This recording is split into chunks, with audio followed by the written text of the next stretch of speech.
Shabbat shalom to everybody. Shabbat. Thank you very much for being here today with us on this Shabbat. It's He is awesome. The Most High is very awesome, and He has great things for all of us. If I might, at certain times, might say whatever I'm saying in English, I might say it in Spanish, is because there's my mom is here and she doesn't speak English, so I want her to understand a little bit of what's going on.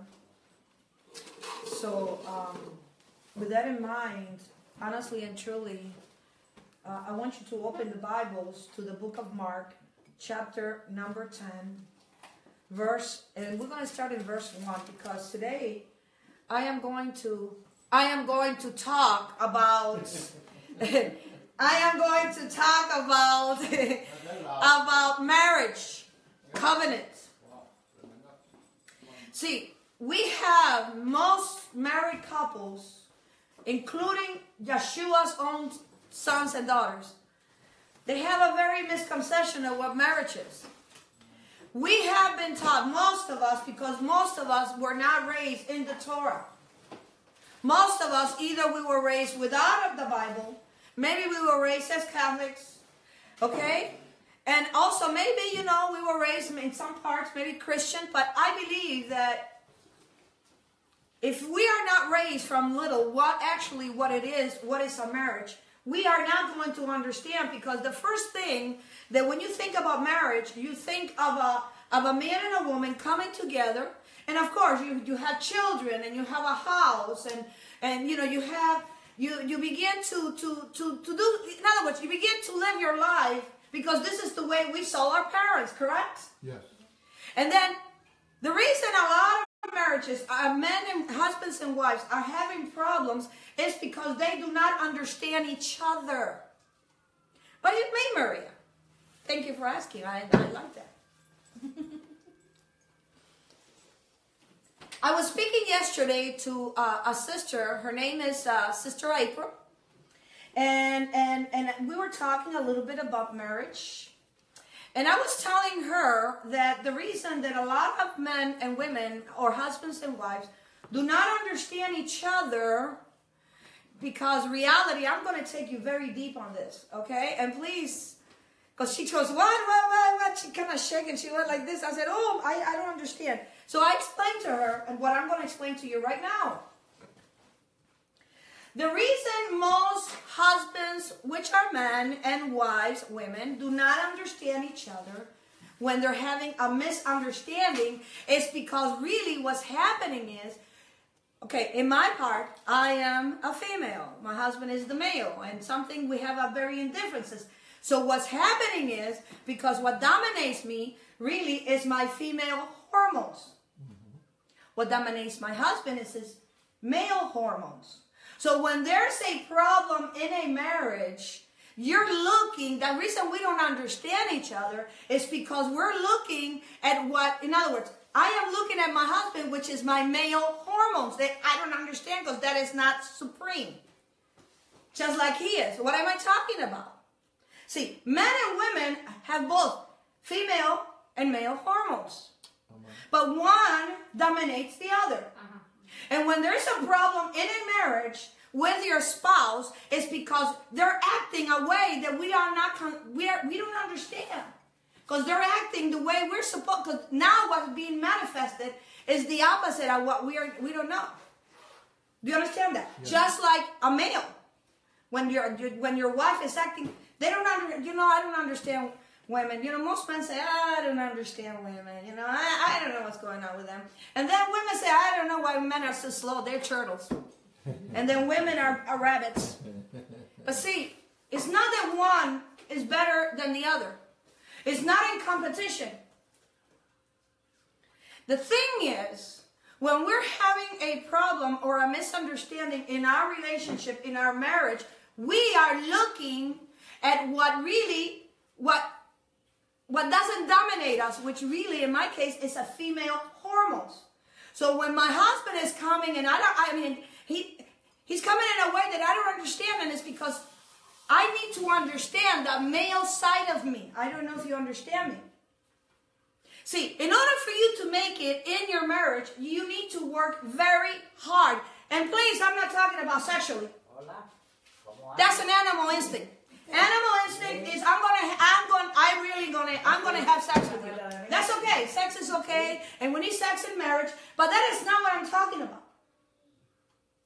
When you are married, you cannot think like a man and you cannot think like a woman. You need to think like a husband and like a wife. Because if you go into a marriage as a man thinks of a man, you will never understand marriage. And if you go into a marriage as a woman, you will not even understand what is a wife. Do you all understand me? Yes. Well, Maria, you know, that's very profound. Yes, it is. Because marriage was not instituted by man, but by Yahweh. Marriage, it is not a natural thing for human beings because it's spiritual. And see, a lot of husbands and wives, when they get married, they think they don't have to work hard at it. Marriage takes a lot of hard work. A lot of hard work. My husband and I have been married for 40 years. We dated for 5 years. We have gone through our ups and downs because all marriages go through their ups and downs. But I'm even going to take it a little deeper than that. Women are crying out because their husbands are not loving. And men are crying out because the women are talking too much. Am I right?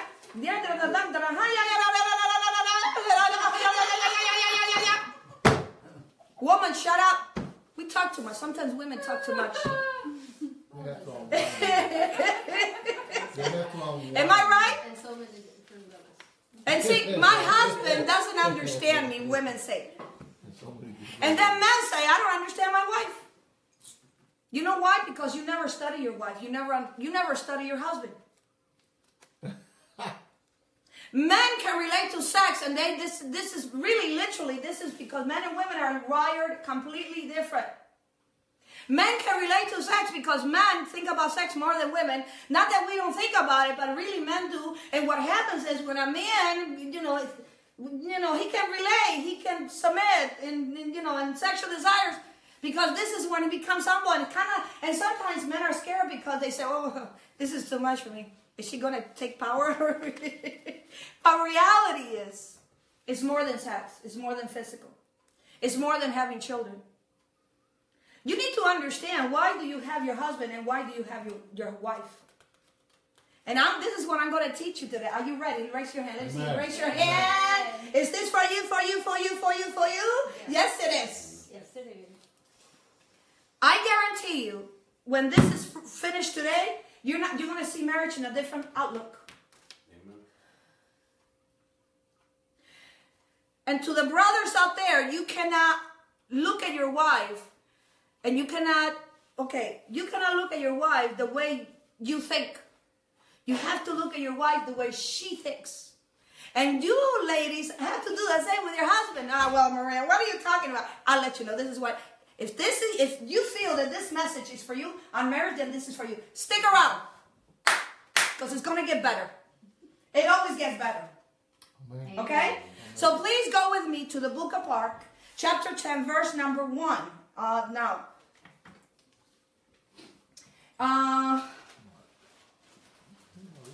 Verse number 2. Now this is Yeshua. He was with his disciples and the Pharisees. And the Pharisees, verse 2. And the Pharisees came to him. Mark 10. Chapter 10. Mark chapter 10, verse number 2. And the Pharisees came to him and asked him, is it lawful for a man to put away his wife? Tempting him. Okay? And he answered and said unto them, what did Moses command you? And they said, Moses suffered to write a bill of divorcement and to put her away. And Yeshua answered and said unto them, for the hardness of your heart, he wrote you this precept. In other words, because of your hardness of heart, he told you you can get a divorce. Verse 6. But from the beginning, talking about Genesis, of creation, Elohim made them male and female. Okay? For this cause shall a man leave his father and mother and cleave or join to his wife. A man doesn't cleave to another woman. No, a man cleaves to his wife. And the wife cleaves or unites to her husband. When you have multiple sex partners, there's no oneness. There's a multitude of people in there. Look at what it says right there on verse number 7. For this cause shall a man leave his father and mother and cleave to his wife. Now, when does a man or a woman leave his or her father and her father or mother? When does this happen? When a man leaves his father is when a man sows seed inside the woman. This is when he leaves the father.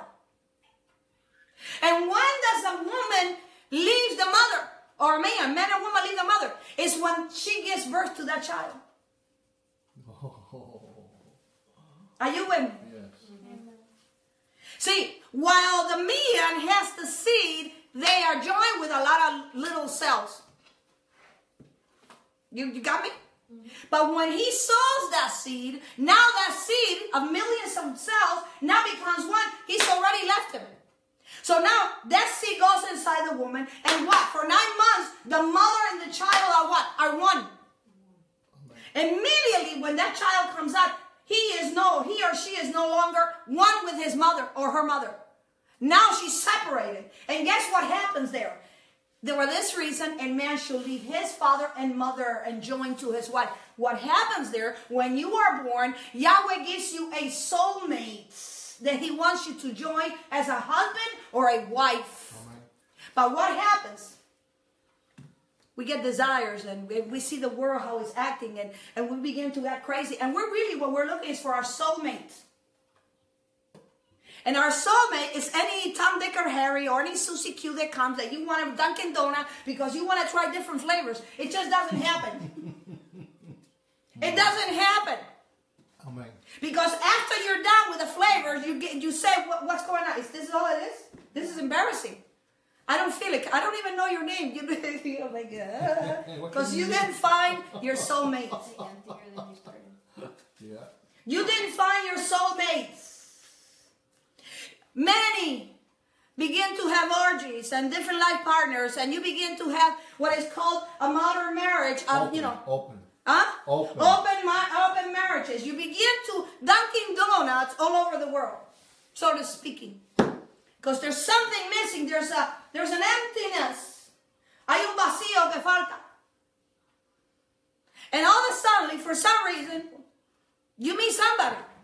See, we think it's love. Well, it starts with love. It's got to start with something. There's got to be some kind of attraction. Mm-hmm. But really, this attraction, when it's really supposed to be genuine, it's supposed to be first spiritual. It's not supposed to be sexual. Because once the honeymoon is over, what do you do? And the honeymoon will be over. And believe me, you're no longer going to stay in the moon. You're going to come to earth. What do? Yeah. What do you do? Go to work. Is this the woman I married? What's going on? Is this the man I married? Where is the flowers that he's supposed to send me? Wow. What's going on? And from that moment on, we begin to what I call marriage doors. Marriage is a process of going through doors. El matrimonio es pasando diferentes puertas. What do I mean? Let me show you. And then I'll finish reading, okay? Because I got to show you first. See, this teaching, there's a lot involved because everybody has problem in their marriage. And don't kill yourself. If it's not sexual, it's money. If it's not the suegra or the mother-in-law, it's something else. If it's not this, if it's not because the man or a woman are cheating on each other, it's because maybe there's a second marriage involved. Maybe the other kid. There's always something about marriage that you don't like. And it hurts you. Yeah, that's sad. Do you believe this? Yes. Yes. It's very sad. Yes. That's why you're here today. This is really why you're here today, because He wants to put our lives in order, especially in our marriage. Amen. Because most marriages are out of order. La mayor parte de los matrimonios están fuera de orden. Wow. They're out of order. Most men, please, and I'm not here against men, I'm not here against women. Most men are constantly thinking, not with this head. And most women, they're putting so many artificial stuff in their body because they really want to be accepted. You know what? And at least I believe in taking care of yourself. But if your inside is not fulfilled, I can guarantee you, your outside is going to be less fulfilled. You are in your marriage not for him or her to do something to you. It's for you to do something for that marriage to better it. But we're always looking at pointing fingers. Well, because my husband. And then the husband looks at, no, because my wife. Did you see my wife? Did you see her? What's going on? No, honey, the one that needs to change is ourselves. Before things change in life, we have to change ourselves. Amen. How many of you have said, what is wrong with my wife? Constantly. And how many of you sisters have said, what is wrong with my husband? You don't say that, you better say that because you're in trouble. You're no exception. All the time. Oh, get ready for this. I was going to put out something and I forgot. What was I going to put? You know what? Anything that is worthwhile, it is not easy to achieve. Yeah. Anything that really is of value, is not only for you to achieve it, it's for you to maintain it. Having a wife or having a husband is not just saying, I'm married.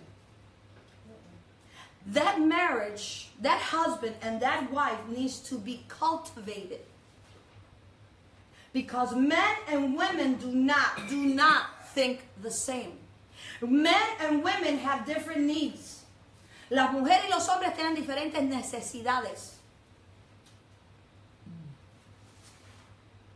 Oh, great. Watch this. Verse number 8. And they swear, okay, and the two shall become one flesh, and they shall no more two, but one flesh. Whatsoever Elohim has joined together, let no man put asunder. In other words, let no man separate. He never made for divorce to be the way it is today. By my trade, I am a hairdresser. I don't do that anymore. Since 16 years old. I would do young girls when they were going to get married, and most of them that I would do their hair would sit on my chair on Saturday. This is many years ago. Yeah. And they would say, well, I'm getting married, but if it doesn't go good, I'll get a divorce. As easy as that. Now, when she said this, what do you think is going to happen to that marriage? exactly that. Confess it. Do you know what the word divorce means? Separation. There's a separation from love. There's a separation from spirit. There's a separation to be one. There's a separation. And it's very bad. Now, when a man really abuses a woman, physically, mentally, really, that is no reason for a woman to stay with a man. You need to leave that relationship because that's not a good relationship. That is not good. Okay? And when a woman spits in her husband's face, I'm telling you right now, that is no reason for a man to stay with a woman.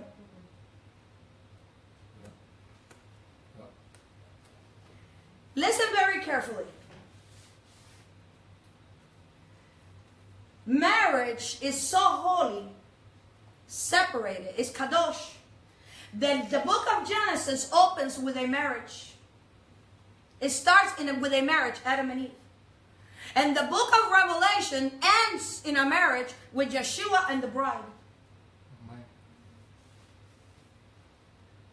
That's how important marriage is to Yahweh. How is it important to you? Because I'm telling you right now, there has been time in my past that I said, you know what, I hope my husband leaves. And I'm sure he said the same thing. Not because he was me. It's just that I didn't understand him.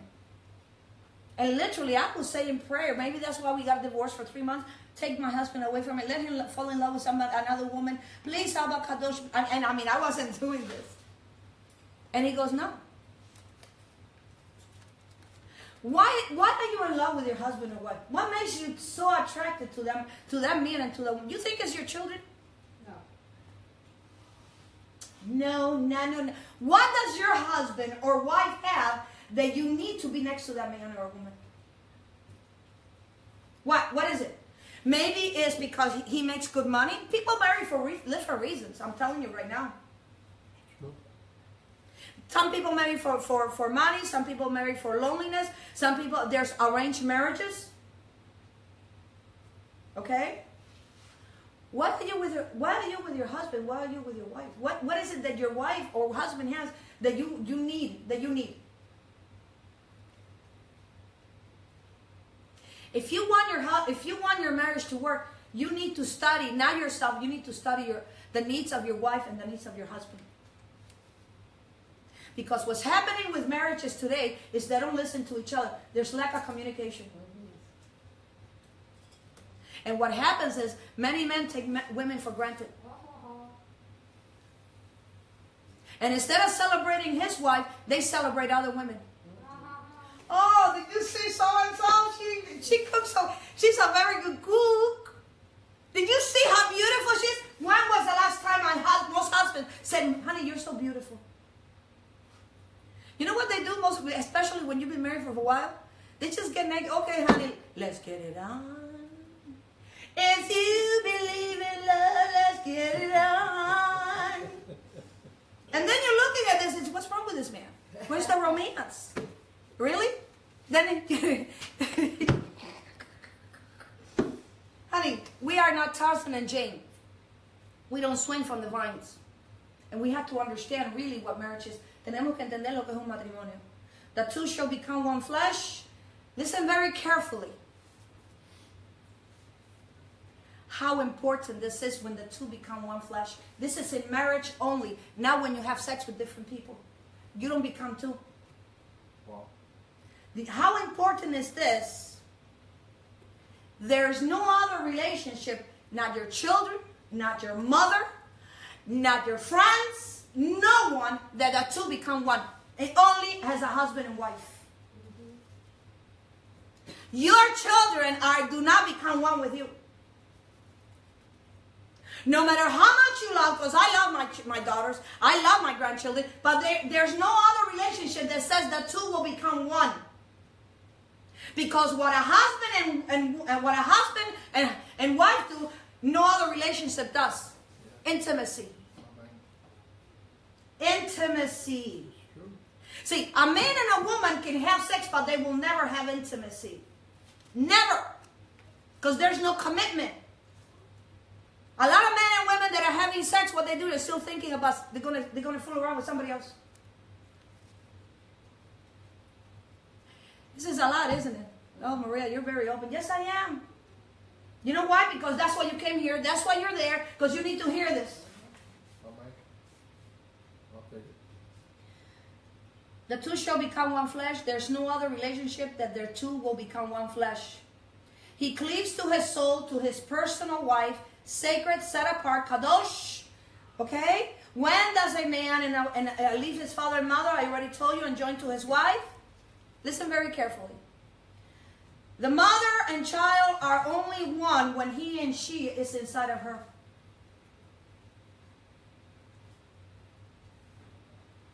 In the mother's womb. A father and a child are only one when his or her seed are still inside of him. Being inside the father and mother is spiritual, not physical.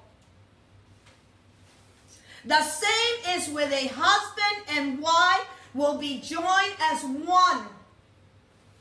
Many marriages today are on the borderline of separation or divorce for many reasons. But the fact is they have lack of knowledge of what marriage represents. There are marriages that have been married for 20 years and they say they have living arrangements. so they can pretend to be somebody they are not in front of public. That is not a marriage. A lot of things in that kind of marriage, a husband and wife are losing. That each, the woman and the man is not giving them. The Bible opens with marriage in Genesis, and it closes marriages in the book of Revelation. To understand the physical things. See, in order for you to understand what's happening in your life, what's happening with your children, what's happening in your finances, what's happening in your marriage, we must first understand the secret things of the spiritual world. Because marriage is an institution that was not established by men. It's an institution that was established by Yahweh. And what is Yahweh? He's a spirit. Spirit. And what is Yahweh? He's Kadosh. Kadosh. He's holy. What governs this world that we live in is not the natural world. It's the spiritual world. And marriage is spiritual. It is not, yeah, there's some form of physical, but you start in the physical, but then you end up in the spiritual. And I'll tell you how. Marriage is not a lust thing. Lust, lujuria. El matrimonio no es lujuria. But a love thing. Lust and love are two different things. Wow. And love is spiritual. And love is physical. Yahweh is spiritual. And you have to know what you're going under.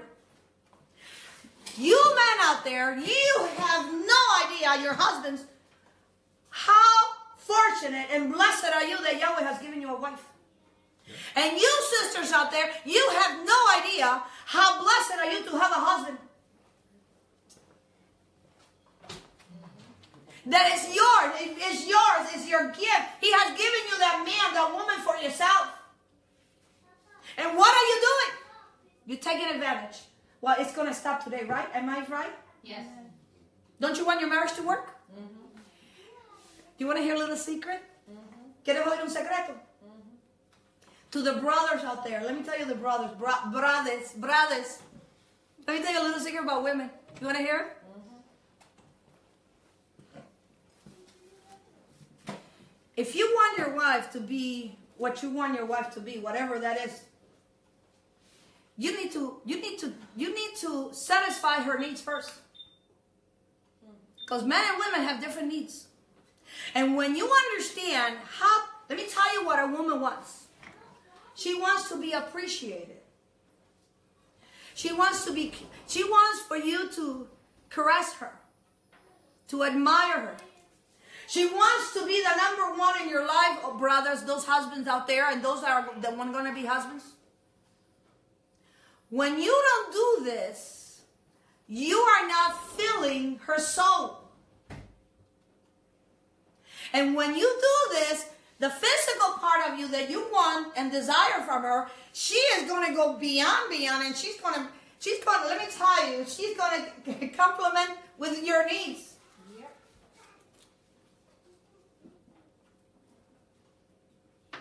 And when you do this, you begin to understand her. You're going to see that even if she has a headache, and even if her body's aching, she will serve you because now you're fulfilling her soul. And what that is?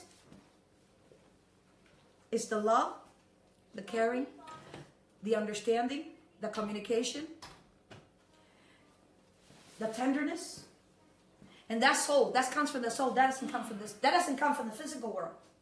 And when you do this, your physical thing that you need, she will give you. Actually, more than what you think.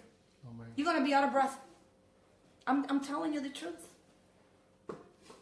And see, sisters, we one thing that we need to learn is to sometimes, cállate la boca. We need to shut our mouth. We talk too much. We drive our husbands crazy because we want them to listen, but really they're not listening. And we go, yeah. No, that's no good. Am I right? Yes.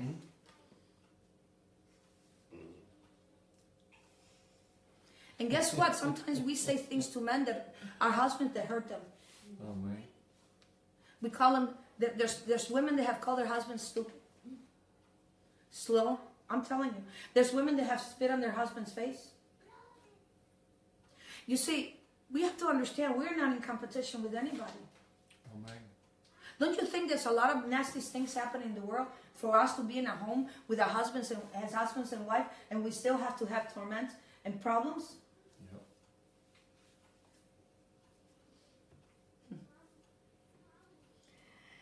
Today, before we started, my husband was speaking about the word, and there was a couple, Michael and April were sitting in front of me. First time they ever come here. They were sitting right in front of me. And guess what the Most High said to me? Because I asked him today in prayer, and I even was crying because when you have a ministry, you're dealing with people's problems. Mm-hmm. You're dealing with people that are lost, that are out of order. You're dealing with people that are prideful. You're dealing with rebellious people. You're dealing, honestly, at times, not always, with very bad personalities. And I asked him today that what I was doing, my husband and I was doing, it's not that I'm questioning him. It's that I'm human. And sometimes I feel like I'm in a ring. And I'm fighting. And sometimes, like there's a Spanish song that goes, my armor it's been beaten, and I'm tired, and I come before you, and I submit before you. Because I'm human too. And you know what? He answered my prayer through one of the sisters, Sophia, when she was praying today. This is, when I come here, I don't, this is not to show off. Because I've been where you've been in your marriage before. I've been like some of you, maybe financial problems. Maybe your family don't care about you. Nothing that you bring to us is nothing new for us. But then when I see most, they have received this, they're just like taking it for granted.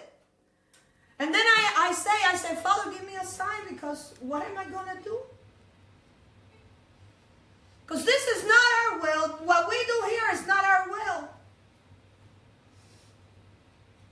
The kind of relationship my husband and I have, I've been praying for all married couples to have. Because women out there are crying, and men out there, they don't know what's going on. Men relate to sex, and women relate to huggings and kissing, and it's totally different.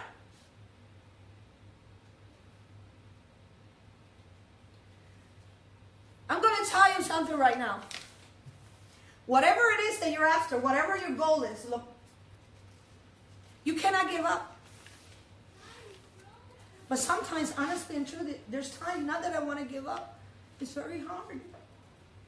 It's very hard. It's not impossible, but it's very hard. Just like a marriage. A marriage is not easy. You have to work at your marriage while you both are married together. And you're constantly learning. You're constantly being developed. Because there will be a time that your children are no longer going to be with you. And then what do? It says that this is not a good thing for a man to be by himself. Loneliness is a killer. Too many suicides. See, when you're in marriage and you are the husband or the wife, you're husband and wife, you're constantly building each other.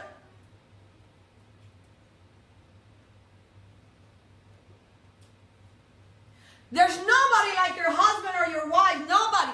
And if that person dies, what are you going to do? What? Life goes on, and everything is fine. But there's no other one like your wife or your husband. And what are you doing right now to take care of that? What are you doing right now to develop that? Think for a moment that your husband is no longer with you. Think for a moment that your wife is no longer with you, that you can see that she's sleeping next to you. Think for a moment that she acted crazy or he acted crazy and they're no longer here. You got a very precious gift. What are you doing with that gift? That's your soulmate. That is a special gift God has given you. I'm talking to somebody here. I know somebody's getting delivered right now. Amen. If you don't understand your marriage, how are you expected to understand your marriage, Yeshua? How? Marriage is divine. And it reflects the intentions to share the gifts of love and the joy of love with two people who through their love will bring the fruits of their joining to the world for the benefit of the world as well for themselves. These fruits include and go as far as beyond bearing children. That is a blessing that both from your love came those children.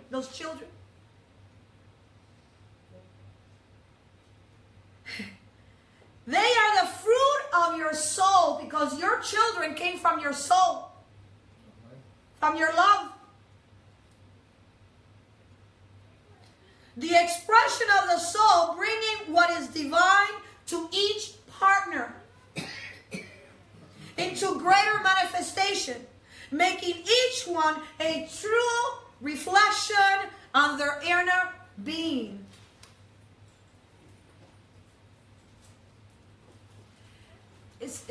And I know I'm going to say this, but is this message for you?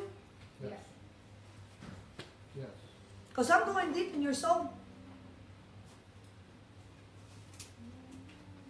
The nature of marriage makes it more a physical bond, more than an emotional bond. It is the deepest meaning of a spiritual bond. Built out of depth of the love between two souls. See, that's what marriage is. It's two souls in love. They are uniting. Do you remember when you dated first your husband and your wife? Mm-hmm. How were you so eager to take him out to dinner and man, you know, you brought the flowers and you say te quiero mi vida. Oh, yeah. You spend hours talking. And then the girl, the wife, and the woman, what you would do? Doesn't he have a romantic? What a voice! And then you begin to sing and act crazy. We need to come back to that again.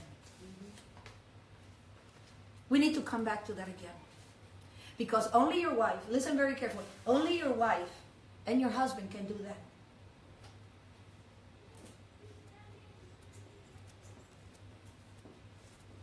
And when you have somebody outside of marriage, what you're supposed to give to that husband or to that wife, you're giving it to somebody else.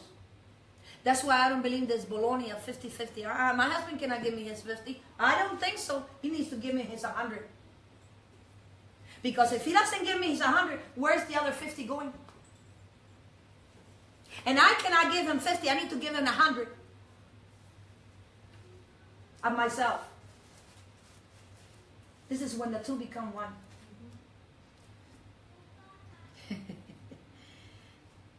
The nature of marriage makes it more than physical. It is very spiritual. Love that forms the foundation, what is called the sacred marriage. It's very deep. Did you know that most men will celebrate somebody else besides their wife? Did you know that most women will not understand their husband so much that then when Papa John comes along and begins to talk like the snake on the grass, oh, this is the man for me. No, honey, the man is only after you because he wants to have sex. He really wants Dunkin'. He wants Dunkin' Donut. And after he has the Dunkin' Donut, What's that? What's after that? Dios. What do you think the serpent did? Do you think the serpent, what did he do? Look at this. Through this divine relationship, the husband and the wife become something for each other that neither one could have become as fully as their own. By yourself, you cannot be two one.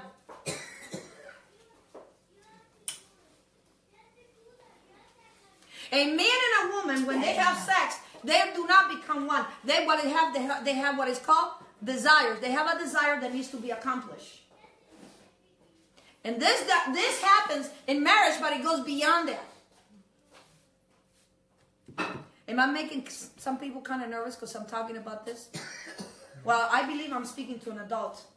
And I'm sure that those that feel kind of nervous, how many children have you had? So you know what I'm talking about.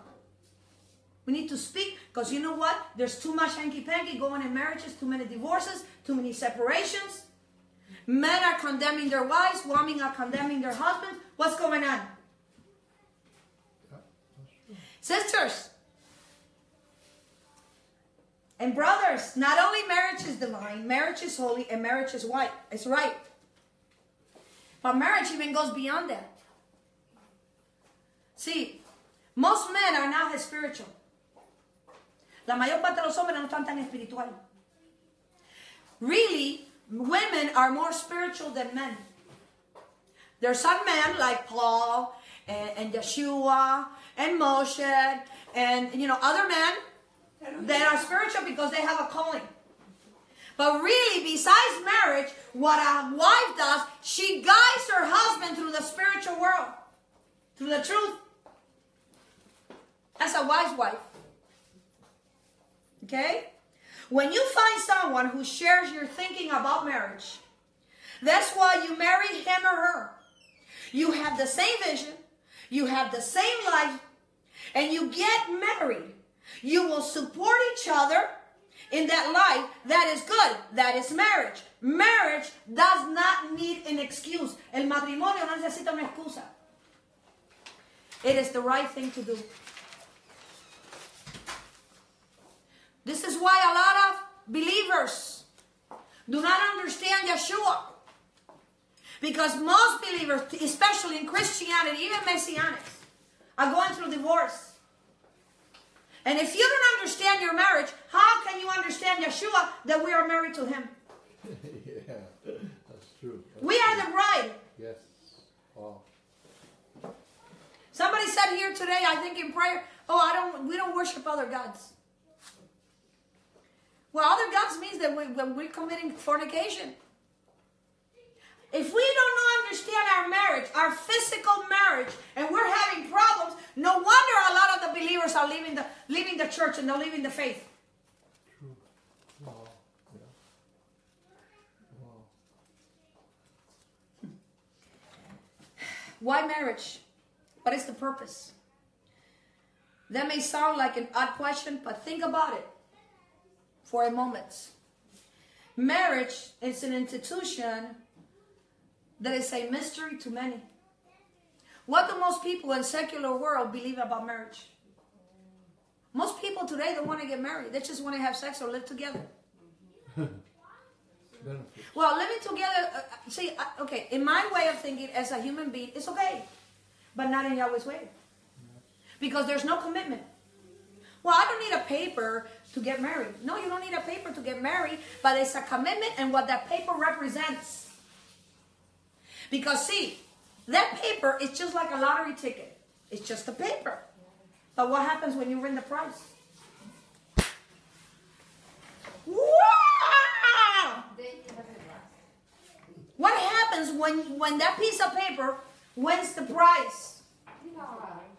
That's what a piece of paper of marriage is awesome. And not only for you as a husband and wife, but for your children. Most homes today do not have a man figure. Because most men were not taught what is a marriage. And a lot of men, a lot of boys were raised without their father. Most of the boys and girls were raised by a stranger, by another man, and sometimes they got beaten, they got beaten, they got sexually abused, mentally abused, not only by their fathers, but also by their mother. Because there's a difference between being a mother and being a woman. A woman was always a woman before she became a mother. But when she becomes a mother, the last thing she thinks about is being a woman. She thinks about being a mother first. And there's a lot of women today, they have their mothers, but they think like a woman. Because what they're after, and I'm going to say this, como quiera. You want me to tell you? They're after penises. Mr. Penis. Penises. Well, if I didn't have fun when I was little, I'm going to have it now because I deserve to be happy. What about your children? See, you don't think now like a mother. You're thinking like a woman. This is strong, isn't it? Now, if I'm saying a lie, please raise your hand. Like, Maria, I don't come in agreement with you. And if you do, I'm going to say, I don't care if you come in agreement with it. It's the truth. And I'm going to say it like it is. Oh, my God. They don't talk like this in church. I don't care. This is what we need. You know how many people have, how many women and men have said, you know what? This is not spoken in church. That's why there's so many problems in church with marriages. True, that's true. Yes. Yes. Let me ask you up to this point. Is this making you think a little bit more about your marriage? Yes. Is this, are you putting more value to your husband, to your wife? Mm-hmm. So it's working. And that's the whole purpose of this message. Do you understand, even though I haven't talked a lot about Yeshua, do you understand also a little bit more about his marriage, about marriage, being married to him? Mm-hmm. Let me tell you this. You can be very spiritual. You can be hollow. You can go to the mountain. You can sit there like a guru. Hey, you can be very spiritual because now you decided to be very spiritual. And you don't have any contact with any human being. Did you know that you go berserkers? Because we need contact with other human beings. And if you are constantly with a lot of people and you're connecting with people and you are not spiritual, you can't do it. But marriage is very sacred. You have a castle. You're building a castle. You, a husband is the king. The woman is the queen. The children are the subjects. And you cannot allow, especially your brothers, you cannot allow anybody, no bad influence to come into the house. Because that's your wife. You cannot allow anybody to speak bad about your wife, about your queen. She's your queen. You, queen, sister, you cannot allow anyone to influence your marriage. Your mother, your mother-in-law, no one, because that is your husband. That is your king. Yeah. And you need to protect what's yours. Yeah. Because let me tell you something about women. There's a thing about women. When a woman sees that a woman, she has a beautiful marriage. She has a great relationship with her husband. She will envy that woman. Mm-hmm. And you, brother, when a man sees you, that you have a woman that's taking care of you, that loves you, even though you're not perfect, and this woman is taking care of you, he will envy you. And he will try to take it away from you. What are you doing? Wow. Let me tell you this. Satan is not outside of us. Satan is inside of us. Oh, wow. Because we are at war with ourselves. We are struggling with ourselves. And since we're struggling because we don't know what a marriage is, what happens is we get aggravated. And we come against the person we love the most, our spouse. Wow. And that's what we're doing. And when you come against your spouse, that marriage, if you don't hold on, it's going to be dissolved. And whose fault is it? It's my fault. It's his fault. Because it takes two people to tangle. And there's two sides to every story. Yeah. Yeah. Well, my husband doesn't love me. Well, let me tell you this, sister. There's some women, there's some mothers that will actually put more attention to their children than their own husband. That's wrong. You need to take care of your children. You need to, but you know what? You cannot put your husband on the back burner. That's wrong. Wrong. Because he needs you. He needs you just like you need him. Wow. Very quiet. Why do people marry? It seems that many married couples do not really know why they marry. It's just a thing to do. Is this why you got married? It's just a thing to do? Well, I love him because. I love her because. Did you know that marriage has nothing to do with love? Because before you got married, you already were in love. So why did you get married? To make a commitment. Reality is you don't get married because of love. I mean, please understand what I'm talking about. Because before you marry, you are already in love. Yeah. So do you really think you need to get married because love? No. You make a commitment, tú haces un juramento que you're going to make this work. That's what marriage is. You make a commitment to make it work. Marriage is work. Being a parent is work. Going to the university is work. Being a doctor is work. Who told you what? See, the problem is with us, we are so used to depending on people that we really have to work. We don't know what to do. And really what works, let me tell you, is your mind. I can teach you knowledge, but I cannot make you to learn. I cannot make you to learn or think.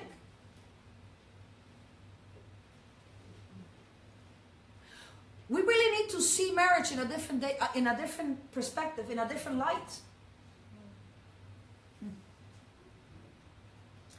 Listen very carefully. Even Christians, including Messianics, are confused about the real foundations of marriage. Well, I want to marry a Christian. Well, I really want to marry a Messianic. Number one, you need spiritual, and let me tell you, you marry because that person is good. He is a good provider. He loves you. She loves you. You're going to have children together, okay? And yes, there's got to be a spiritual bonding somewhere along the way. But don't think just because you marry somebody that's Christian or somebody that's Messianic, that's going to make you happy. Because most of the time, they don't even know what marriage is. Did you know there's some churches right now, and I'm telling you because they have told this to my husband, that they said, you know what, the pastor said that he needed to leave his wife and marry somebody else that's younger. And my husband asked, and you think this is okay? Oh yeah, it's okay because God told him to do this. No, honey, what told you that was your groins. Your groins. Because now you want what? You want that little broom that sweeps really nice. But when you go away, that you're, 60 years old, and you marry somebody that's 22, that one that's 22 is going to get somebody young. Because you know what? Let me tell you, even in churches, a lot of them, they don't even know what marriage is. You were raised Christian. How is your marriage? Hunky-dory? Is it fireworks? Is it whoa?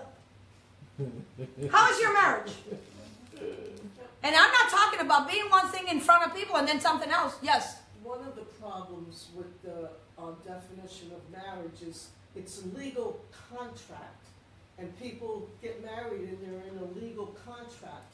It's not a commitment. It's just when the business fails, you know, you have no contract and no husband. You're right. But see, you weren't here in the beginning because marriage is beyond a contract. Marriage is spiritual. And that's what I'm teaching. Yeah, that's what it should and be. see, the thing is, what is marriage all about? It's a commitment. Yeah. It is holy union between a man and a woman that become one flesh. How can two people become one flesh? You want to see it? Yes. How can two people become one flesh? It's understandable. It's a physical thing. It's when you go in intimacy. When you go in intimacy, there's just you and your wife, the husband and wife. There's the two become one because at that moment, the pleasure, and it's not pleasure, it's beyond pleasure. The experience you have is not natural. It's spiritual. And that's where we meet Yahweh. And what we're having is a spiritual experience, not a physical one. Do you all understand where I'm coming from? Yes. Now, how can two people become one? This is a mystery and it's very simple. Did you know that all numbers come from the number 1? Yes. How can that be? Get ready for this. Ready? Ready for this. See, 2, the number 2 really is 1. Maria, I think you really, you're drinking too much water and it's affecting you. How can I say this? Let me show you. Let's take the number 575. 575. There's no reason for using this number, which really, if you take the number, this is grace, this is completeness, and this is grace. Okay, but I just chose that number. Did you know that this number is number 1? And this is what he gave me. How? Let's take this number. 1 plus 1 plus 1 plus 1 plus 1 plus 1 equals what? 5. So what is 5? 1. The same thing with 7. 1 plus 1 plus 1 plus 1 plus 1 plus 1. 1, 2, 3, 4, 5, 6. Plus 1 equals what? 7. So really, what are numbers? 1. 1. Wow. Because the number 1 is the number in Hebrew is called Echad. Echad. And who is 1? Yahweh. Yahweh. With us. Wow. So reality, when 2 become 1, is in their intimacy, they meet Yahweh in their, and it's not a physical experience, it's a spiritual one that you don't want it to leave. Wow. That only a husband and wife can have. And by the way, I'm writing a book, and it's on marriages, and this is going to be in the book. Tell me if this is, to me, this is powerful. Amen. Don't you agree? Yes. Now, why 1? Did you know the computers inside the computers, this is exactly what's inside the computer? Uh-huh. That's it. 001110001 in a computer. Yeah. Wow. Did you know this? Yes. And by the way, do you know Yahoo? Yahoo! Yahweh. The name of Yahweh. Yahoo. Yahoo!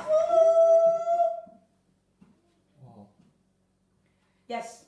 So you're saying that that the way that we experience heaven here on earth is by spiritually becoming like, 1 as husband and wife. Yeah.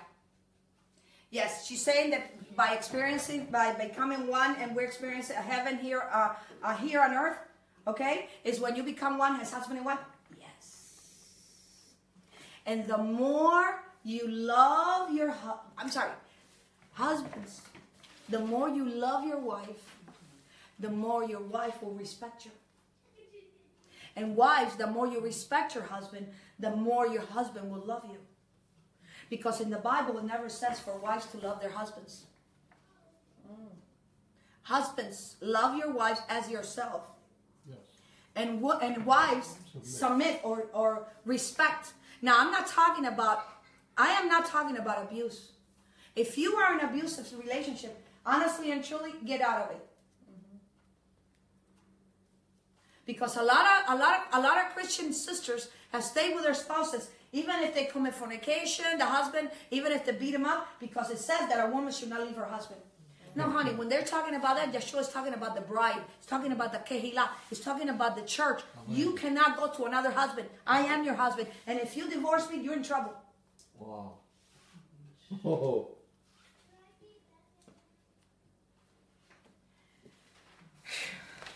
What is a covenant? What is a covenant? A covenant is a contract. Just like when you buy a home. It's a contract that you're going to make payments. It's a contract when you buy a car. It's a contract that you are obligated to make it work. Yeah. Marriage is a contract that you are obligated to make it work, both of you. And the two will become one.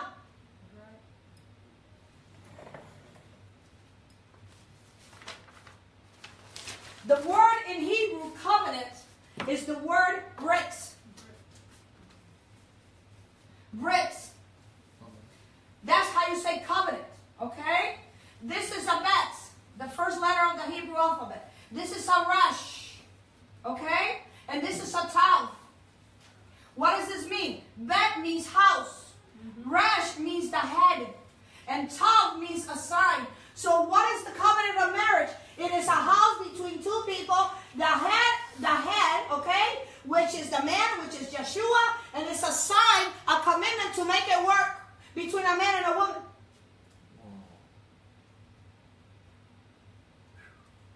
Ish. Isha. Man. Woman. There's a difference between how a woman thinks and how a man thinks. When you get married, you no longer think like a man or a woman. You think a husband and wife. And constantly, if you say, well, you know, this is my man. This is my woman. What is she?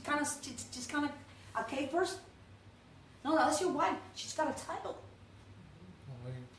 She's got a title. And so does your husband. You don't call this is my man. What is this? That's when you're dating. Oh, this is my man. Really? Who told you this? Who made you owner of this person? This is my husband and this is my wife. Covenant. Wow. Did you know that even in Spanish, they even say, esta es mi mujer? This is my woman. That sounds so primitive. Like, what is it? When I got a name, I have a title. I am a wife. I am a queen in my house. And my husband is the king. My husband is the head. And my husband, hallelujah, I don't call it my man. We need to understand and we need to verbally speak different from each other, for each other.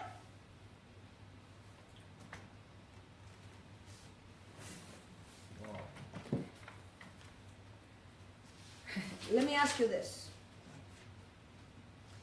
See, the reason this is called bricks, because Yahweh is an Elohim of bricks, of covenant, and of promises.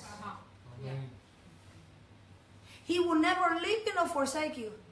Then why are most husbands leaving their wives? And why are a lot of women doing whatever they feel like? Because now it's the girls' night out. And you know what that means? I don't care what anybody says. Believe me, I heard stories. If my husband's not with me, because you know what? The only time we are separated is when either we're praying or we're fasting. Doesn't mean that you shouldn't be with girls, but he has to. I'm telling you right now. Because he belongs to me. I belong to him. And believe me, when you're separated, the snake in the grass will always come around. And guess who the snake in the grass is going to come to? To the woman. Haven't you seen it? I tell my husband, I think you men are so funny. Because I don't know, I don't know. But haven't you noticed, you men, when you walk into a room that there's a lot of people, you go like this, and you got your wife, or you covering, oh yeah, this is mine. Don't you dare look at my wife. Look, this is mine. See, they don't talk about this, but it's true. And then what women do, we dress up like we're some kind of peacock. Because now we're...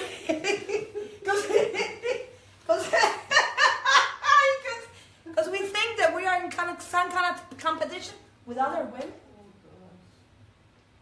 See, women don't dress for men. Women dress for other women.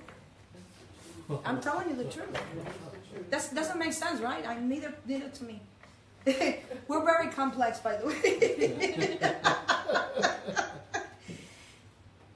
Marriage is sacred because it was designed from the Most High, who is sacred himself. You married because you decided to get married.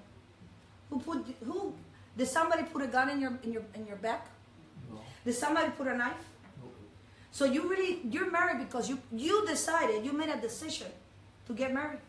So why are you complaining now? Why are you complaining? Well, if I have somebody better. Really? Do you think if the person you have now, the person that's going to come, they're going to come with more problems?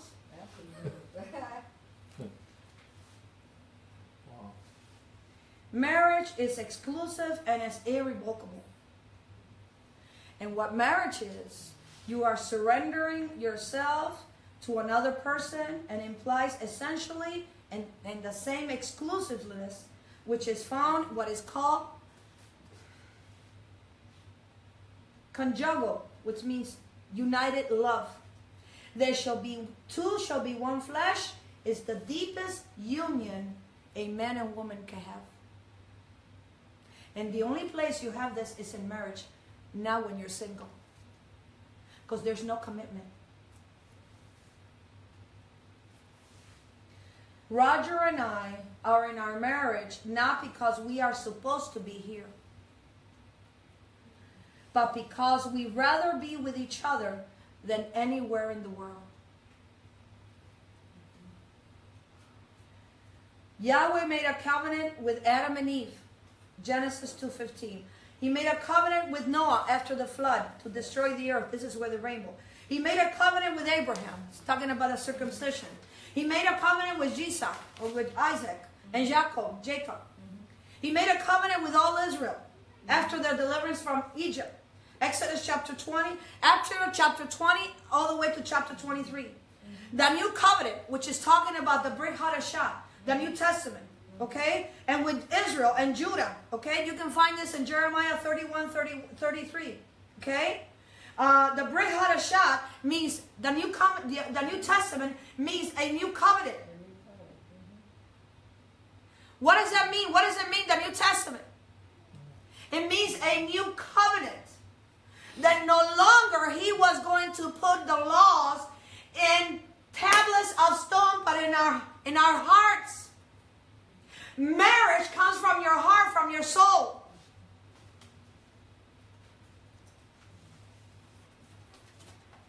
Now, when Yahweh took a rib, let's go there to the book of Genesis. Genesis. Chapter number 2, verse 21.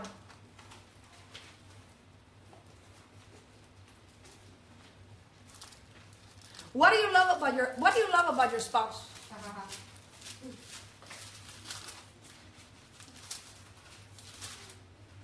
What makes you stay with him or her? See, instead of looking at the flaws, why don't we look at the things that are very pretty and very, very, very awesome about our spouse? Genesis chapter 2, verse 21 and 22. And Yahweh caused a deep sleep to fall upon Adam, and he slept, and he took one of his ribs and closed the flesh and set her out. And the rib which Yahweh Elohim had taken from the man made a woman and brought her to the man.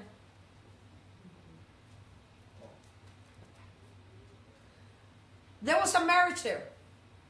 Okay, where what you just read, or maybe what you have read before, there was no grand ballroom. There was no black tuxedo. There was no bridal gown flowing when the first marriage was there. And Yahweh himself brought her to the man. Amen. And why? Why? Because he himself, Yahweh himself, he says, I will make both of you to become one flesh. Because men and women both have the same characteristics of Yahweh. And see, a woman and a man complements each other. Man is the head. He is the one that brings rules. He is the one that protects. He is the one that sustains. He is the one that protects his family. The woman, what does she bring? She brings the love, the nurturing. She's the one that's submissive. Okay? So when you come together as one, you come together, and what happens? Both characters become Yahweh. Because a woman does not give when she's in intimacy. A woman receives. Do you understand that? Yes. A man does not receive, a man gives. Okay.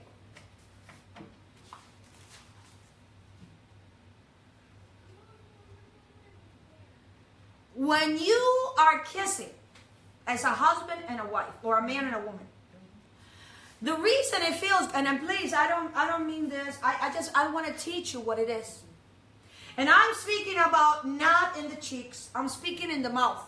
The reason it feels so good, it's not physical.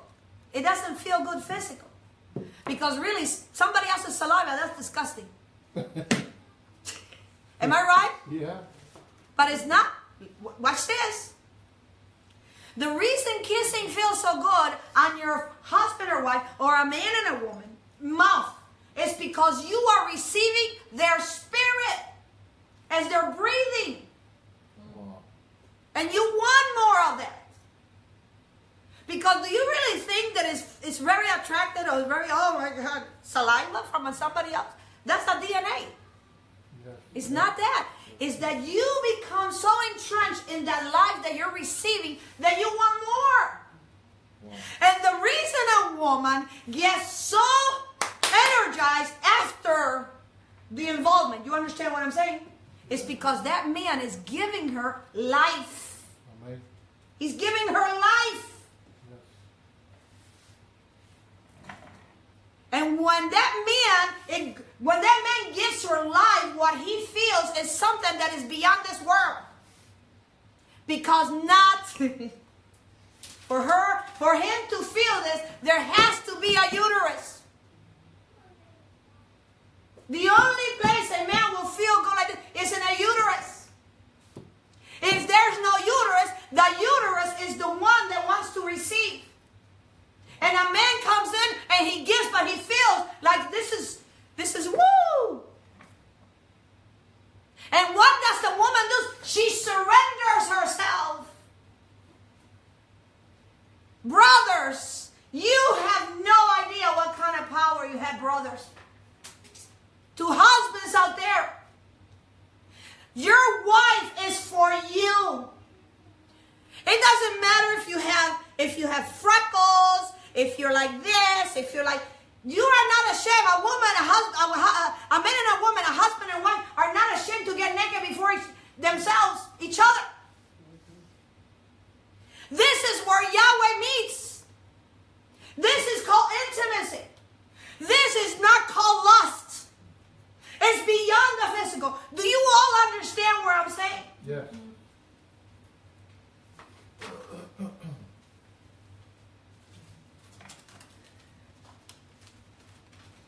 Man shall leave his father and mother, shall be joined to his wife, and they shall become one flesh.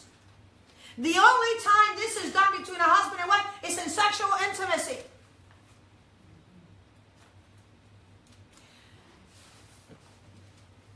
Brothers, if you don't take care of your husband, of your wife the way she wants it, because she has different niches like you do, somebody else is going to see and is going to do it. So another man is going to see and is going to do it. And how would you like for your wife to be in somebody else's man's arm? Come on, tell me. No. Would you love this? No. So if she wants for you to care for her, to caress her, to tell her that she's the most important woman, the person in the world to you, why aren't you doing that? There is, the devil is going to and from the earth, seeking whom he may devour. And you know what? When you do this to your wife, because this is something that is missing in a lot of marriages and other women. And women surrender. A woman surrenders because she needs to be loved so much. And it's not a sexual thing. It is really a love thing. That most husbands will go to their wives and they think like a man. In other words, a man, the wife goes like this, and there's things happening to him. So he thinks like a man, and he begins to look at her, and he begins to think the same way. You cannot do this to your wife. A woman is like an iron. She needs to be plugged in. And it takes time for her to get hot.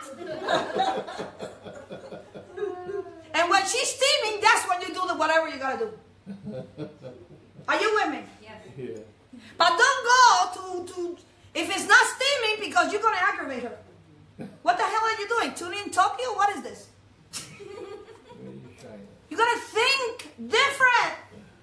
Yeah, it's true. Men and women are wired different, and they have different needs. Men have a need for more sex. Women have a need for more caring, more loving, and appreciated. Even if she did something in the kitchen that really stink, you don't tell her, oh, this is the worst thing I ever ate. You tell her, you know what, sweetie? I am so happy that you're my wife, even though it's so salty that, you know, that you got acid reflux and you, no, this is awesome. And you start sweating. Oh, yeah, I love it. So, and she asks you, why are you sweating? Well, because nobody cooks like you.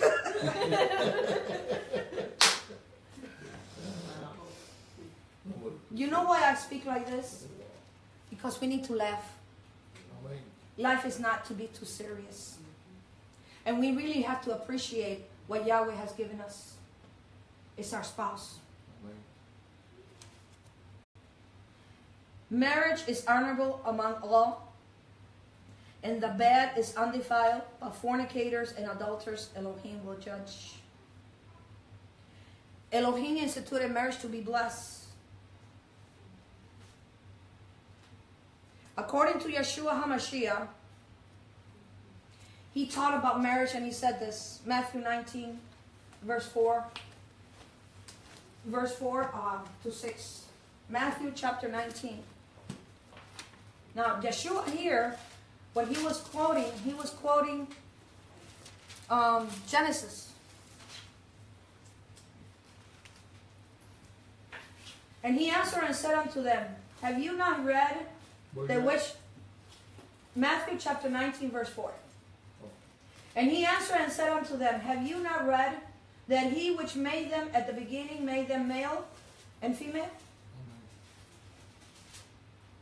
And said, for this cause shall a man leave his father and mother, and shall cleave to his wife, and the two shall become one flesh. Whether they are no more two, but one flesh, what therefore Elohim has joined together, let no man separate.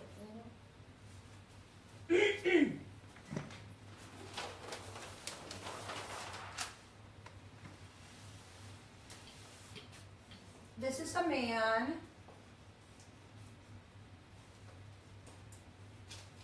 And this is a woman.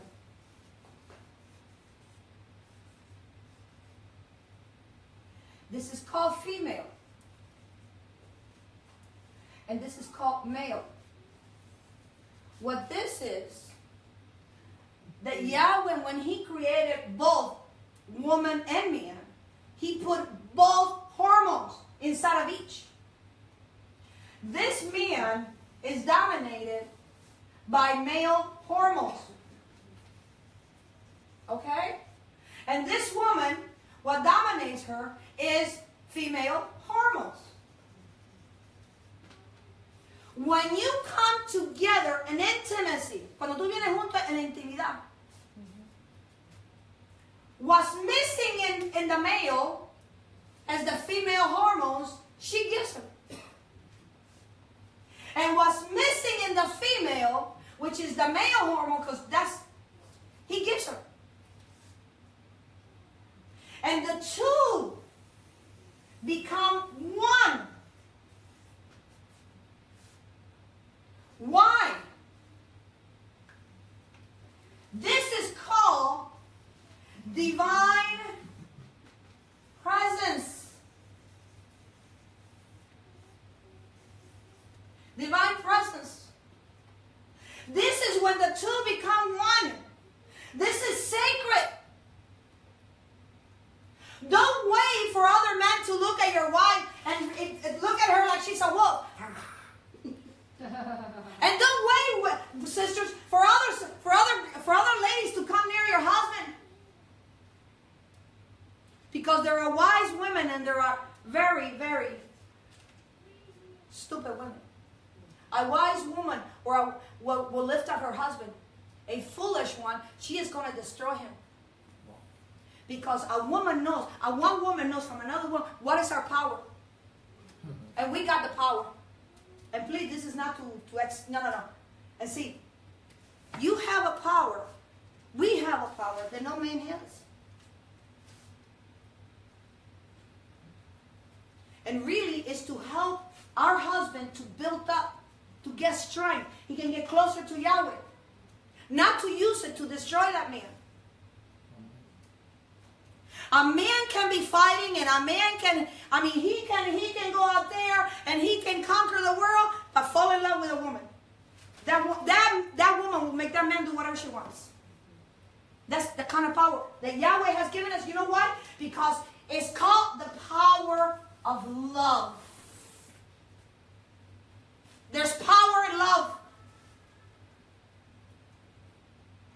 And if you have a wise woman, a wise wife, and that she is close to Yahweh, let me tell you, take care of what you have. Because she's going to give you what another woman cannot give you. A woman can give you physical, but cannot give you that kind of love.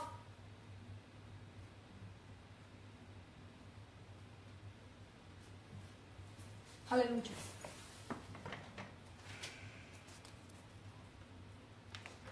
Listen very carefully. The reason that you have to become one flesh, because also in marriages you're going to confront many storms. You're going to confront many challenges. And you need to be one. You need to be one in partnership to build and withstand the storms of life. Have your marriage ever gone storms? Yeah. Did you get closer, or you really saw your husband or your wife as an enemy and said, don't talk to me right now, I'm not for you? Closer.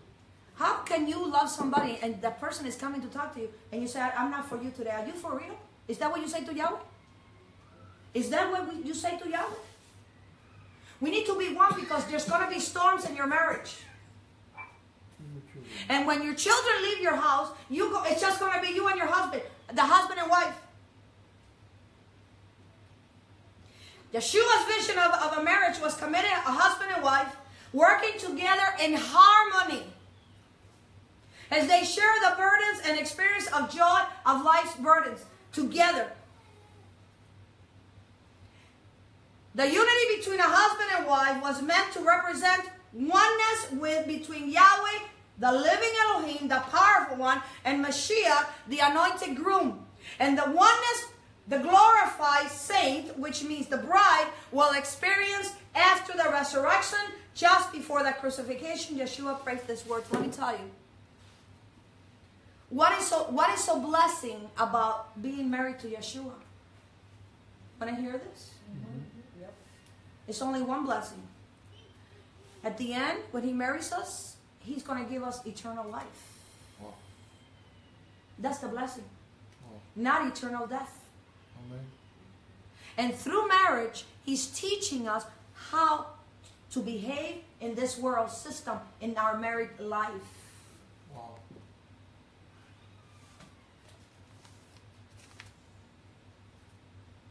Yeshua said in John 17:20, Avinu, our Father, I do not pray for these alone, but I also pray for those that believe in me through their word, and they may be one as you and I are one. Yes. Okay? I am in you, you are in me, we are one. A husband and wife are to make a great effort to reflect, however imperfectly they are, the love and unity that Yahweh and Mashiach have in their harmonious relationship with one another.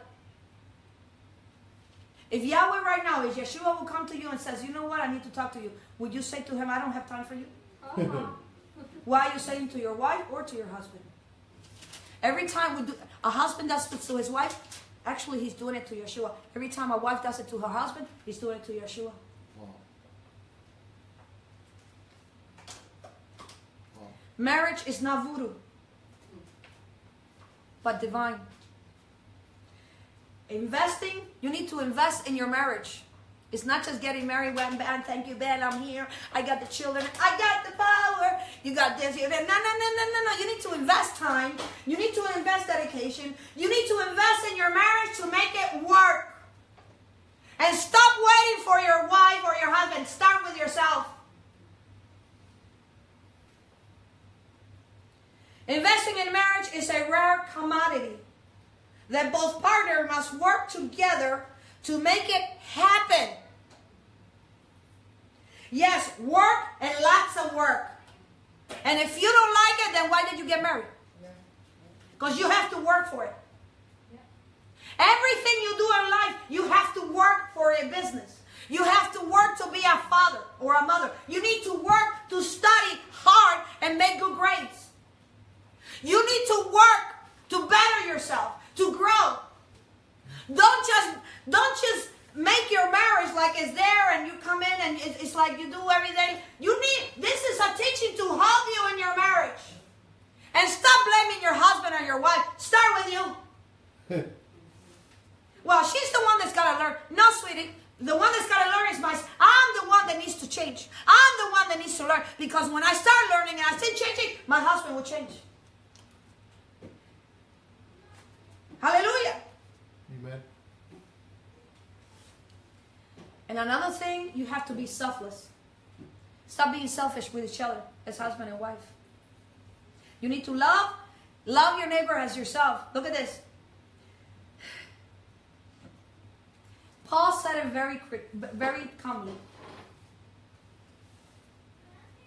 If a man doesn't change in his marriage and doesn't become a husband, he's still a child. Wow. True. This is to my brothers. My brothers. This is to married brothers or those that are about to get married. Before you become a husband, you always talk like a man-child. You spoke as a man-child. You understood as a man-child. But when you became a husband, or when you become a husband, you need to put your childish things away. And this is something that a lot of brothers were never taught. Husband, what does love your wife means to you? I'm asking the husband, what does it mean when to love your wife? What does that mean? Come on, brothers, what does that mean? To love your wife as yourself. Because nobody hated himself. To the brothers, to the men out there, what does it mean to love your wife as yourself? To give. Because the To give, to respect her. How much do you love yourself? A lot. How much do you take care of your body? I'm talking to the brothers now. Are you doing the same to your bride, to your wife? Yes. Most of them no. Most of the time, most men come to their wife when they want to have sex. Because now they're in the mood. So she wants love and attention and caring and the hugging and all. I will do it right now to please you because you need to please me. Women will fake an orgasm to get love. Men will fake love to get an orgasm. How sad is that? And I'm speaking about even in marriage. Because you know why? Most married couples, they take advantage of each other. And after you're done, even though this is your wife and this is your husband, everything is done, okay, I took care of business. You know what? That's not intimacy. That's sexual pleasure. You're just thinking about yourself. See, sexual pleasure is thinking about yourself. I need to cleanse myself. You know, I need to evolve, so to speak. That's not marriage. That's not intimacy with your wife. Your wife is a diamond. And your husband is gold. And you need to respect and you need to appreciate what you have. Because there's a lot of women and there's a lot of men out there that don't have husbands or wives. And they're crazy to look. They're out there because they're by themselves. And let me tell you, loneliness is not a pretty picture. And some of you haven't left your husband or your wife. You know why? Because you don't want to be lonely. So you better take the abuse because most men and women, they don't even know what marriage is. And that's another thing, pornography. That's called virtual reality. That's not even real. Virtual reality that a lot of men bring to their homes. And what they're bringing is disaster. How is it that you don't even, a woman doesn't touch you, nothing, there's nothing. You see a woman because it comes in your mind. There's nothing, there's no physical, nothing. And you have your wife that your wife can give you warmth and understanding and hugging and all this, and she can surrender herself to you, and you a man rather go into pornography? That's not because of an enemy. It's you chose that. We always want to blame the devil. Oh, the devil made me do it. Really? No, I'm kidding. He gives us choices. What are you bringing to your home? And then you don't want... Oh, my goodness.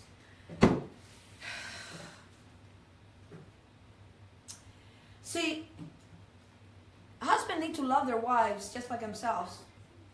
Because a husband, the scripture tells you to cherish and nourish his wife, to protect, provide for, and support her, not to tear her down or belittle her.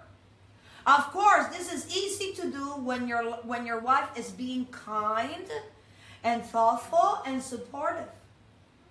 Or she looks beautiful, right, brothers? Yeah. You love this. Oh, I love your fingernails. You look so sexy. That's okay. But what happens when she's having a bad day? What happens when she's having a bad day with her children? With work?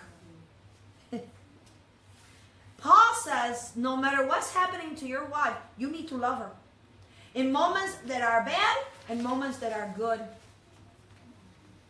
Husbands must move heaven and earth to love their wives. Even when they are not easy to love. Because at times we are not that easy to love.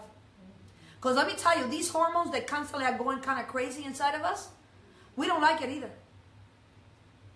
This is what it takes to achieve harmony, unity, and oneness Yahweh desires in your marriage. Love her when she is snapping and being rude with you, even when she is out of order.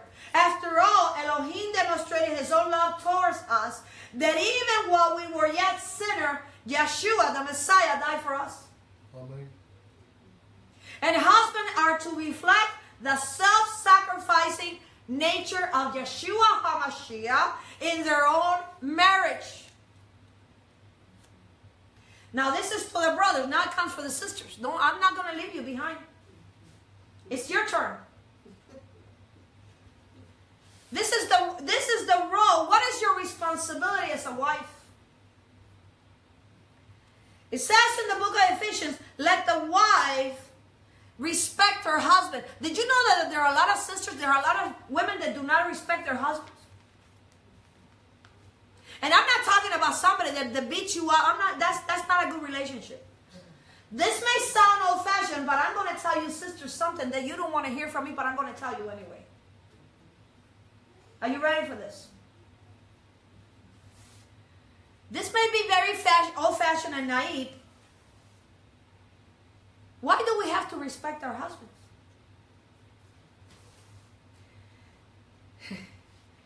The reason we need to respect our husband, because this is how he wants us godly. It's godly.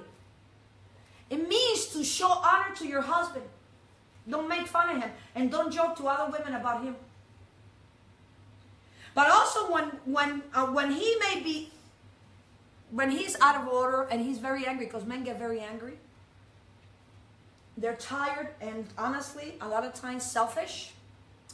It does not mean for him, for you to be a doormat, okay? Or accept the abuse.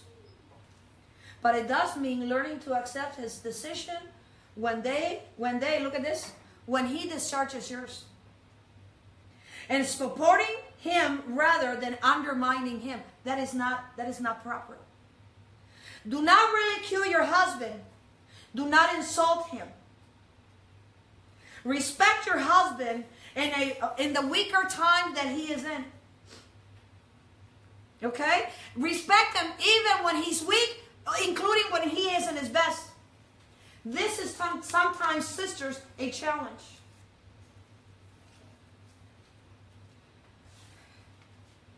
Proverbs 14:1. It says, did you know that a wife will do everything that she can to support her husband and build him up, not to tear him down? Amen. And this is something that a lot of sisters do. A wise woman, it says, builds her house, but the foolish pulls him down in her hands. What you have learned in your relationship, in your marriage, you have learned from your parents. And how has it been? How is your relationship with your parents? How are your parents' relationship? You brought this to your own marriage. And right now you're learning a lot of things about your marriage that you did not know because your parents did not know. Their parents did not know. And so you brought what you learned from your parents to your marriage.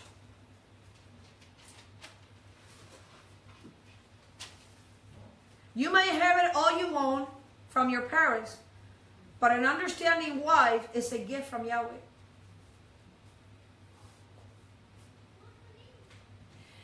To the wives, to the sisters, is your husband perfect? Of course not. However, by you so learning how to respect him and submitting to him, to an imperfect husband now, you will help him learn to be the nurturing and supportive husband you want and need. And very importantly, you will be showing your perfect Savior, Yeshua HaMashiach, that you will also be willing to follow Yeshua HaMashiach's lead as the bride, the Lamb's wife, for all eternity. I'm almost done. Understand this to all married couples. Not that marriage is good for a husband and wife. It's good for your children. What are you teaching your children right now in your marriage? You have an obligation. You have a responsibility. What are you teaching? Because as you came into your marriage, because what you learned from your parents' marriage, your children are learning what you're teaching them right now. So when they get married,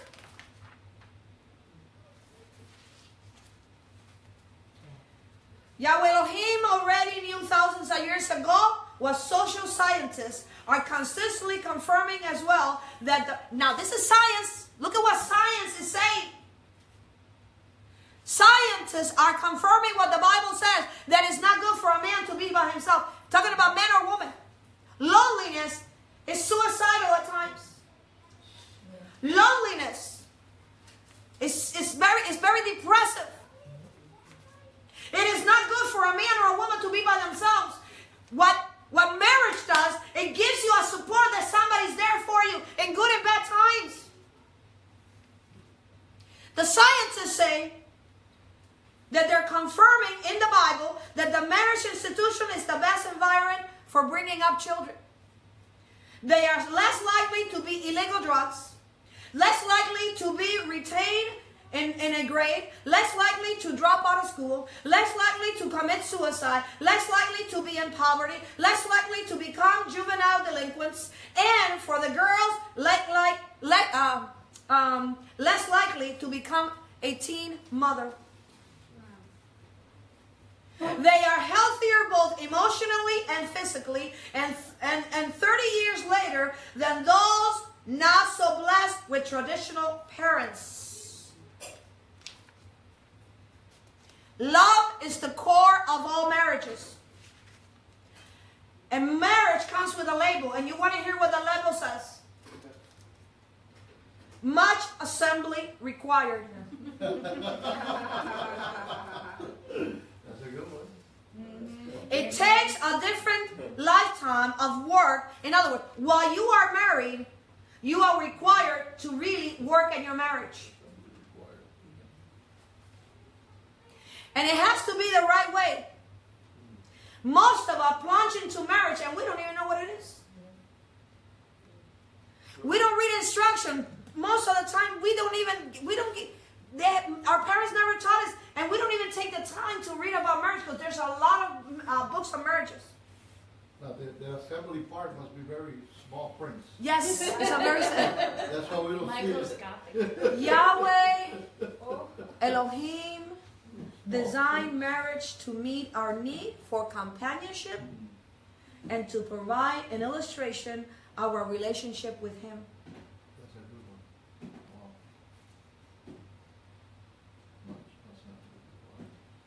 He is our creator, and He knows what's best for us And he knows the importance of marriage. Amen.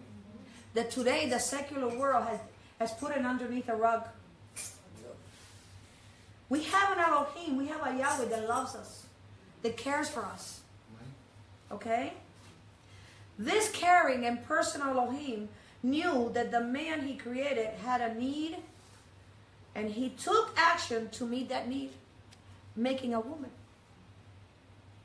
It is not good for a man to be by himself. Statistics shows that most men that get divorced, they get remarried again because a man cannot be by himself. There's a reason also why a man and a woman marries. A woman marries for many reasons, okay, and but also a man feels like he's not by himself, and a woman feels like she's protected. And this is reality. What is that need that he made this relationship? He designed marriage to meet the human need for companionship. This is the first time Yahweh Elohim in the beginning says that something in his creation is not good. Did you know that this is the only time Yahweh says it's not good? In creation, he says everything was good, remember? He says it is not good. It's the only time. It is not good for man to be by himself or to be alone.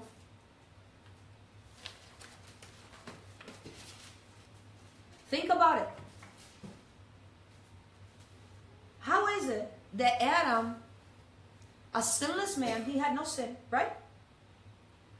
In perfect fellowship with Elohim and perfect environment, what more could you want? Why? I mean, he had everything. Adam.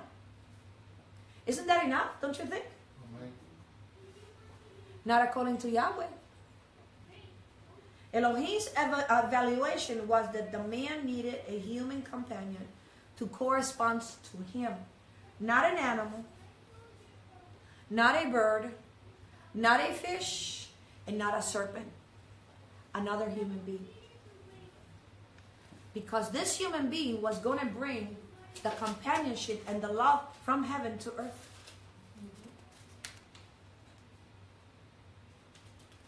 Marriage is an earthly picture of the spiritual relationship that exists between Messiah, the bridegroom, and the Kehillah, the bride. It says that man, whoever you are, if you find a wife, whoever finds a wife finds a good thing and obtains favor from Yahweh. And what you're building in your family is called, in your own secular family, is a spiritual family. I'm almost done. I don't have enough time.